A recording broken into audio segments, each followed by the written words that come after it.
če posnamem zdaj še ta drugi del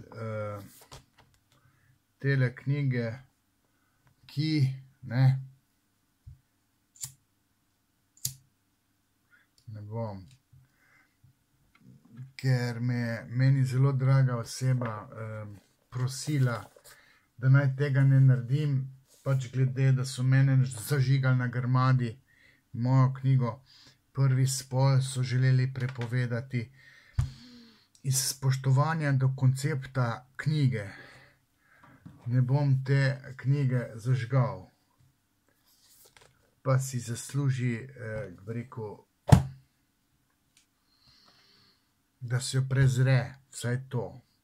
Zdaj tukaj mi imam še tekst, ki sem ga objavil na Publish Wallu, dodal bom nek link, neke konkretne stvari sem si tukaj izpisal, če čete res se poglabljati v to, kar jaz kritičnega govorim o Suicu, pejte še druge dva videa pogledati. Na tej točki, bi rekel, ne nameravam dajati nekih inštrukcij, samo moj napotek je, bodite kritični do te knjige, razmišljajte svojo glavo, uporabljajte malo kmečko logiko, če pa premorete ščepec psihoanalize, pa poskušajte dojeti, da je šport povezan s kategorijo simbolnega, ki je realno v našem primarnem procesu, v naši nezavedni realnosti. Mimo psihoanalize se absolutno nič pametnega, uporabnega, filozofskega, spoznavnega, teoretskega ne da povedati o športu. Ampak do te točke morate sami priti. Jaz vam lahko pomagam, mislim, poskusite brati moj šport skozi psihoanalizo. Nesojeni doktorat na Grmadi, zažgan doktorat iz leta 2000, oziroma knjiga je šla 2001. Probite izcimiti skozi psihoanalizo, kaj je bistveno, kaj ni bistveno, ko berete ali ko motrite to, kritično motrite tega Moorna, Suicovega Moorna, ki naj bi bil nek Moor namreč lahkomiselni, dejavni utopist, ki malo bluzi, ki malo analitično provocira, se pravi, Suic analitično provocira skozi Moorna. Zdaj to, da se je Suic spogledoval s športom, s šahom, z golfom, z igro, da je pol neke mravlje, ki so kot delavne, ki v bistvu trpijo v življenju, ker delajo. Suic ne ve, da se tudi v delu da uživati, tudi tam, ko dela za denar, se da uživati. Vpelje mravlje, utelešenje delavnosti ali pa trpljenje ali pa ne vem česa, utelešenje ne vem česa so te mravlje. Pa je pa tam nek Moorn, vsevedni utopist, ki pa ve, kaj bi sam s sabo počel na tem svetu, on bi pa se igral, oziroma on bi tekmoval in zmagoval. Pa sta tukaj ta dva hlapca, skeptik in preudarnost, in pol se neka miselna igra med njimi, tako rekoč med njimi tremi, pa pol imaš še nekega Abdula, pa ne vem kaj, Ivan in Abdul, ne vem, ko se to prevaja, mislim, tako se prevaja. Mislim, več bi se dalo povedati, če bi se o športni igri razpredalo kritično, malo s Suicom, malo ali pa veliko s Huizingom. John Huizinga je tisti, ki se ga bi pa res dalo malce bolj filozofsko motriti ali polemizirati z njim. Nastal je leta 1938, ko je Freud še živel, ampak tisto je berljivo, to je neberljivo. Suicov Moorn je neberljiv. Dialog. Tam nek Roger Calois, ne vem, ta je tudi neke igre in ljudje. Ali pa Eugen Fink ima pa ta igre kot simbol sveta. Ne. V trenutku, ko reče simbol, pa se da zastrišti z ušesci, ker psihoanalitično gledano moramo igro prebrati skozi latentno, torej simbolno strukturo. Ne. In ko gledamo skozi psihoanalizo na šport, tudi na umetnost, se nam odpre novo vesolje, druga dimenzija.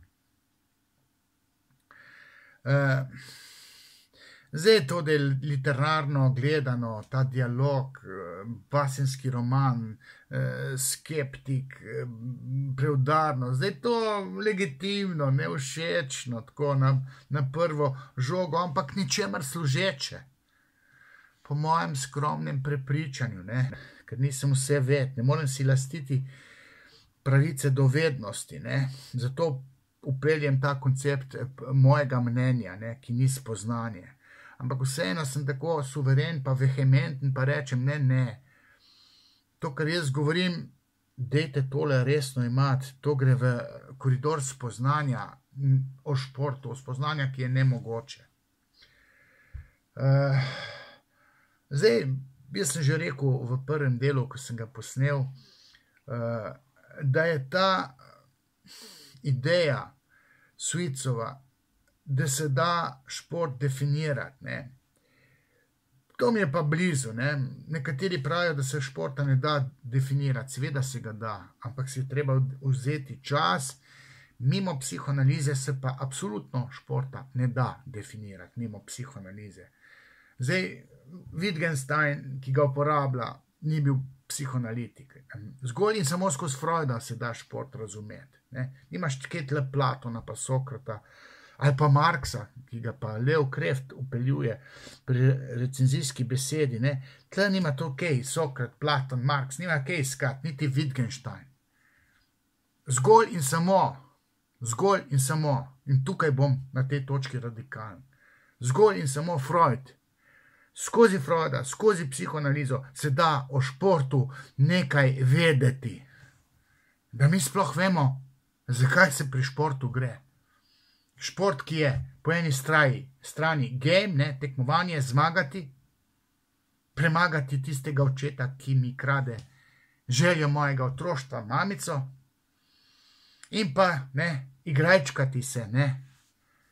Ne bom govoril o ludičnosti, ampak igra kot play ima simbolno strukturo, kar sem že omenil v prvem tem mojem delu tega ekspozeja, generalke.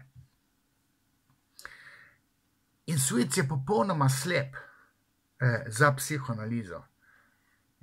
Slepi so tudi vsi ti, ki ga kujejo v zvezde, ti naši, od Krefta, Uršiča, Olge Markič, Jerneja Piska, vsi so slepi za Suicovo slepost za psihoanalizo. Slepi so sami, da je psihoanalitičen vidik, ki je edini produktiven za razumevanje športa, ker govori o realni simbolnosti. Šport moramo prebrati kot sanje in šele skozi logiko interpretacije sanj moramo mi razumeti šport. Ne gre drugače. Če se ne lotimo razumevanja športa skozi logiko interpretacije sanj, ne pridemo nikamor.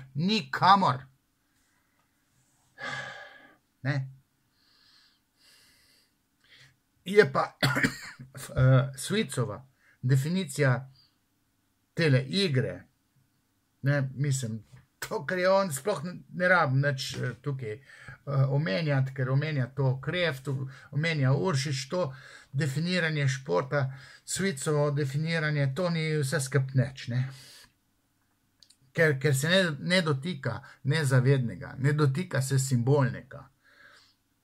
Igra kot simbolna forma. O tem Suic ne govori, zato je brez veze navajati Suicovo definiranje športa. Je pa spoštovanja vredno ta Suicova protidefinicijska drža. To, da on potem pa delo, pa igro, se pravi delanje in igra kot play in igra kot game. da dela tukaj distinkcijo, ne. Sej se da delati distinkcijo, sem če bi vedel, da se tudi ta budnost lahko bere oziroma mora se brati kot sanje, ne, potem ne bi delal take radikalne razlike med delanjem, kot nekim opravilom, s katerim sicer zaslužiš denar in preživiš, in igro oziroma športom. Če bi razumel zgodbo skozi nezavedno, skozi simbolno realnost, ne, skozi to kraljevsko pot do nezavednega, ki so sanje, ampak je tudi šport, kraljevska pot do nezavednega. Ne, šport je kraljevska pot, tako kot sanje. Kraljevska pot do simbolnega, do simbolnih procesov, prav tako umetnost, ne. Tudi vse govori o eni zabavi, ne, zabavni element tega športa. Ne, treba je govoriti o načelu ugodja, o užitku, o želji in užitku. V športu se uživa. Ne, v realnem se dogaja uživanje, ki je simbolno strukturirano, vezano pri tekmovanju, agonskih igrah, pri igra z izidom, na kastracijo, na zmago, ne. Tam se uživa, ker se kastrira nasprotnika, koga že, ja, tistega fotra, ki mi je kradel mamico. Ženski šport je tukaj drugače, ne. In treba upeljati radikalno distinkcijo med moškim in ženskim športom. Ravno zaradi koncepta kastracijskega kompleksa in kastracijske bojazni. Torej Ojdipa, ki je radikalno različen glede na spol. Tukaj zgolj neko upeljavo, Svic namreč upeljava nezavednega, ne zadostuje. Mi se moramo zapoditi v nedrje nezavednega. V vse 3 faze psihoseksualnega razvoja, najbolj pa v falično fazo. Ne, v tisto fazo, kjer se rojeva tekmovalnost, o kateri govori Svic, ko tematizira game, igra kot igra z izidom. Ko pa je prav tlele? In logično je, ne, da ne pride dlje od sklepa oziroma infantilno zveneče dikcije. Delo je dejavnost, ki jo moramo opravljati ali pa opraviti, igra pa je nekaj, kar počnemo za zabavo. Pa to je seljačina, to izreče, na to običen kmet lahko kaj takega reče. In pa še doda, delo je nekakšno nujno zlo. Ne, zato, da preživimo, da imamo kaj za jesti. Ne. To se ne dela tako. Mislim, to, da je malo napni možgane, sam tale nima potencijala, da analitično sklepa, kljub temu, da je analitični filozof. Ne pride nikamor, ne. Pride do nezavednega, ki ga retorično upelje. Ne zna pa pojasniti kategorije realne realnosti oziroma primarnega procesa. Ne, tega pa seveda Svic ne zna, ker ne šteka psihoanalize. Simbolne strukture stvarnosti, ki jo ima delo in igra in umetnost. On nič ne šteka. Ne? In zato Svica ne moramo kovati stihijsko, kovati družno v zvezde, pa govoriti o nekem novem Platonu. Ne? Zdaj pa jaz, kaj ne drugega, kot da srdito govorim, ne? Da parhezijsko govorim, da sem brezkompromisen. Ne? In le kot tak se lahko ugraviram v bučo noter človeku, ki bi rad razumel šport. Ne, ker to distinkcija med game pa play, pa to vsak kmet ve, da obstaja razlika med moško tekmovalno igro in žensko tam nekim igračkanjem. Ne? To kmet ve, to otrok ve. Ne? To sem jaz vedel takole, ne da bi Svica bral, to je vedel vsak, tam jih naštevam, tam Rutar, recimo, ki govori v svojih teh diskurzih o psihologiji skozi psihoanalizo, o game in play, ne? Ker mi nimamo pač izraza, samo en izraz imamo igra. Zato pride do problemov pri prevajanju game pa play, ne? Igra z izidom, game pa play kot neko ludična zadetost, ne? zadeto s športom kot igro, kot igračkanjem. Ampak tale tekmovanje je bistven del športa, moškega športa, faličnega športa, športa kot kurčenje. Šport je eno, banalno rečeno, eno navadno kurcemirstvo, ki je vezano na falično fazo. Falus, to je pa lulček, tam obstaja nič, klitoris, ki ga ni, in falus, faličnost, ki je.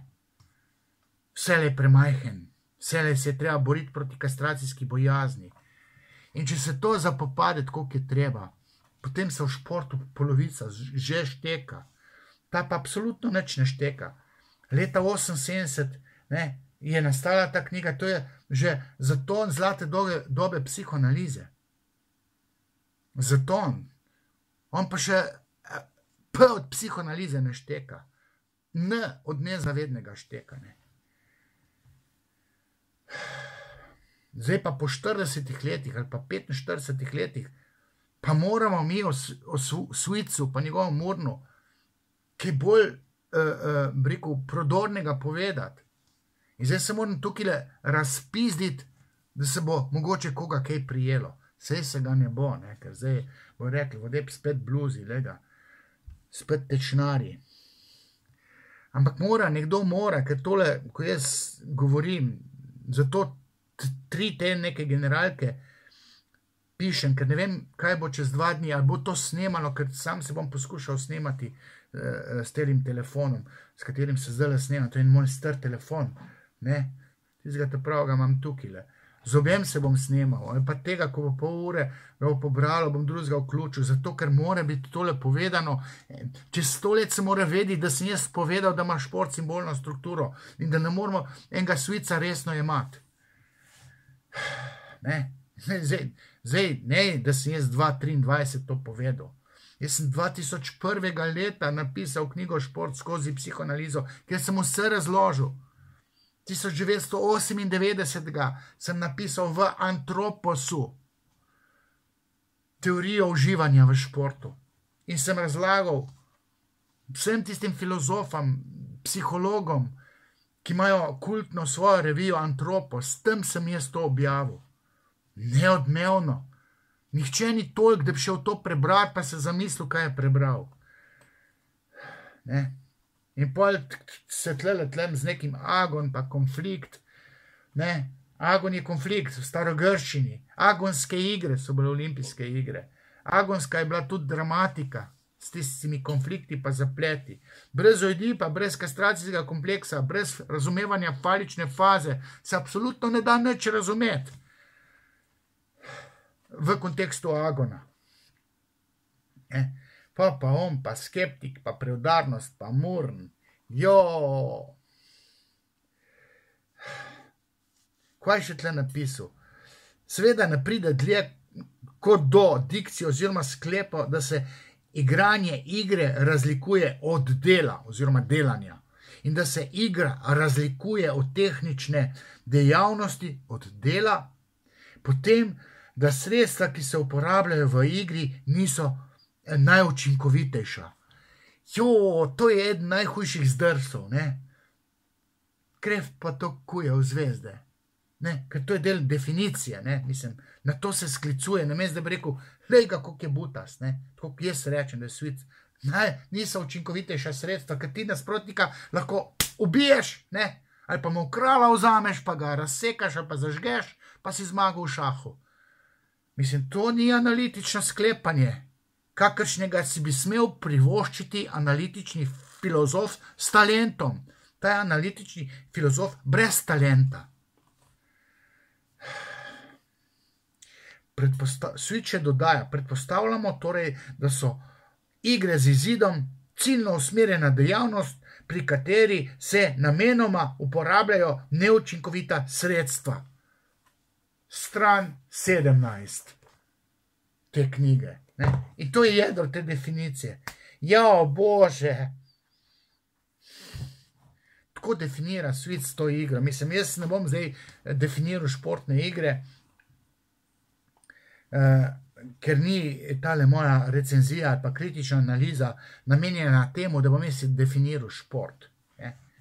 Moram pa reči, da Freudov koncept sekundarne elaboracije, ki ga je uporabljal pri interpretaciji sanj, ko je razlagal, da morajo sanje za sanjavca biti inteligibilne, tako kot mora biti igra za športajočega športnika igrabilna, inteligibilna, igrabilna. Sekundarna elaboracija omogoči, da so sanje inteligibilne, da imajo rep in glavo. Mi pa igro lahko igramo,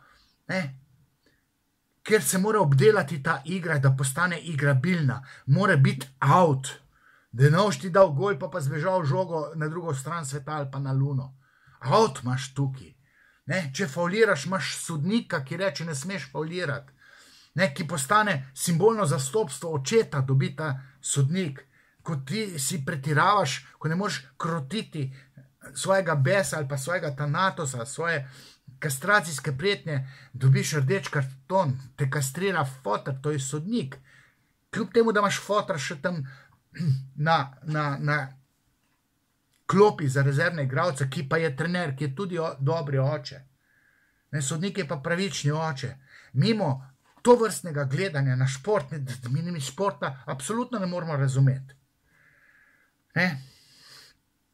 In potem pridemo lahko do koncepta pravila igre, ki tudi jih upelje seveda Suic, ampak brez da bi tle omenjal sekundarno elaboracijo. Prevod v Sloveniji je drugotna obdelava. In Freud je s tako zastavljenim konceptom razumevanja sanj bil epistemološko prelomen. In to, kar jaz delam v športu skozi psihoanalizo, 2001 knjiga je šla, sem epistemološko prelomen na podoben način, kot je bil Freud prelomen, ko je upeljal interpretacijo sanj skozi psihoanalizo, ki je upeljal vse te koncepte, sekundarne elaboracije, premeščanje, zgoščanje, pri tvorbi simbolov, metafora, metonimija, so lingvistični termini. In vse to vsebuje tudi šport. Samo nek znalac kompatibilizirati psihoanalitične koncepte z interpretacijo športa. In to sem jaz naredil. To sem naredil pred 30 leti. Neodmevno. In Freud je epistemološko prelomen, ko je razložil ne samo sanje, tudi stvarnost. Epistemološko prelomnje. In jaz sem to epistemološko prelomnost transferiral, tudi transformiral na nek način. Prenesel sem jo razumevanje športa. Tle pa govori, cilj igre je lahko bi rekli zmaga. Pa še govori o moški zmagi, moški zmagi. Vsi dela samoumevno distinkcijo med žensko zmago pa moško zmago. Govori skozi o moški zmagi. Psihoanaliza s konceptom Oidipovega kompleksa, fenomena kastracije, vse razloži. Moška zmaga vseh zmag je dečkova zmaga, ki se je zgodila, se pa ni zgodila, največkrat se ne zgodi.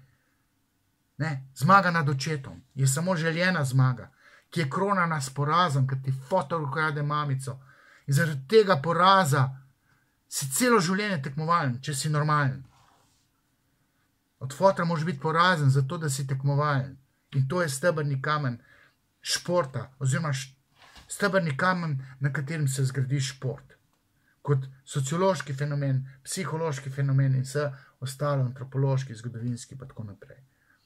In v tem kontekstu kastracije Oidipa je treba iskati definicijo športa. In Suic ni kompetenten, da filozofira o športi, ker nič od tega ne ve. Ni zaznamoval vednosti o športu, pa se ga kuje v zvezde. Mislim, če bi tale Berne, jaz se nisem rekel Berneja poglobljal, mogoče on tukaj kaj močnejši kot Suic, Suic pa govori o Berneju, Ampak Freud mu pa ne pride na misel, mi se moramo vprašati, Suic ali Freud? Brez zadržkov zmaga Freud, brez zadržkov. Suic ni faktor, je nikoj ništa. Jaz sem že povedal, da je Freud govoril o igri. Bežno, ni jo definiral, oziroma ni šel v nedarje razumevanja igre. Je pa omenjal tako, da je logično, da ima igra simbolno strukturo. Ne bom zdaj govoril o teh paradoksalnih nekih definicijah, ko ima tle enega 6. poglavje, Ivan Abdul. Pri golfu, na primer, se pričakuje, da uporabljaš palico za golf, da spraviš žogico iz mivke celo tedaj, ko nasprotnik ne vidi, kaj počneš. In pri tenisu se pričakuje, da pravično sodiš, ali je bila žogica v polju ali izven njega, celo če nasprotnik ni v položaju, da bi presodil tvojo presojo. Šah ni nič boljši, saj skrivoma nisi mogel spremeniti položaja figur na deski, kar bi bila očitno učinkovita taktika, da ti zmagaš. Nisem seljačino jedna, to ni analitično sklepanje, to je v rangu nekega otroka, nekega mladostnika, ki sploh še nima razvite intelektualne potencijale. Mislim, jaz se pol norce delam, pa napišem, od nasprotnika se pri šahu pričakuje, da če tudi mu iz ust smrdi, še vedno igra. Če tudi meni iz ust smrdi, nasprotnik, ti nimaš zdaj pravico ostati pa jed, pa prekiniti igro, ampak ker mi smrdi iz ust, pa ti nočeš mene, moš naprej igrati. Kakve neumnosti to govoriš? Kaj to pišeš? Pri tenisu, recimo, ali pa pri golfu, ko ti zamahneš, pa ti muha kja v goflo pade noter, pa začneš kašljati, se mora igra nadaljevati. Pa to ni analitično sklepanje, ki ga lahko kujemo v zvezde, pa ga resno jemljemo. To je navidezno analitično sklepanje, ki ne vzdrži v teh kontekstih, ki jih uporablja Suic. Ko definira šport, ali pa ki razpravlja o športu. Suic ni dorasel temi, o kateri govori, pa jo skuša definirati. In pa ko upelje spolnost, mislim, ne bom šel v to smer. Pravi, recimo, potem takem bi se lahko vprašali, ali je spolnost prav tako neke vrste igra z izidom. Češ, da tam nekdo v spolnosti zmaga. Pretehtajmo napor pri spolnosti, kadar ne dosežemo orgazma. Psihoanaliza je poklicana, da govori o spolnosti. Ko jaz berem te traktate o spolnosti, da te kap zadane. In ta Suic predstavlja subjekt, za katerega se